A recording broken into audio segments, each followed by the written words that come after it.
નમસ્કાર, TV30 digital પ્લેટફોર્મમાં આપનું સ્વાગત છે। આપ જોઈ રહ્યા છો ટોપ ન્યૂઝ।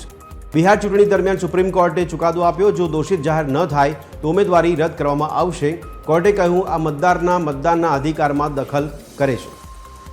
સુપ્રીમ કોર્ટે નિર્દેશ આપ્યો છે, શાળા, કોલેજ અને હોસ્પિટલ પરિસરમાંથી રખડતા શ્વાનને દૂર કરો, તેમને નસબંધી કરો અને તેમને આશ્રય ગૃહોમાં મોકલવામાં આવે।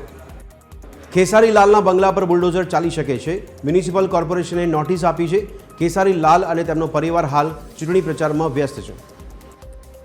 નાણામંત્રી નિર્મલા સીતારમણનો ખાસ સંદેશ છે, બેંક કર્મચારીઓને સ્થાનિક ભાષાઓમાં ગ્રાહકો સાથે વાત કરવા માટે ખાસ સંદેશ, કારણ કે સ્થાનિક ગ્રાહકો બેંકના વ્યવસાય માટે મહત્વપૂર્ણ છે। રાષ્ટ્રીય ગીતના 150 વર્ષ પૂર્ણ થવા પર પીએમ મોદીએ નિવેદન આપ્યું, વંદે માતરમ એટલે સંકલ્પોની સિદ્ધિ, જે ઉર્જા અને સંકલ્પનું પ્રતીક છે।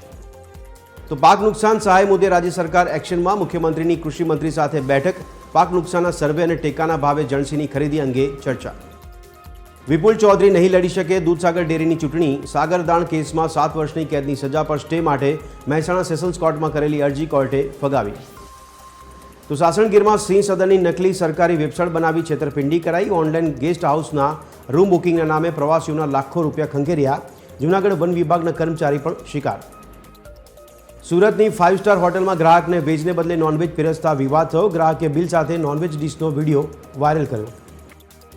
વેરાવળના આદરી બીચ પર પ્રી વેડિંગ ફોટોશૂટ માટે આવેલા 5 લોકો દરિયાના પ્રવાહમાં તણાયા, 4નો આબાદ બચાવ થયો, હજુ એકની શોધખોળ ચાલુ।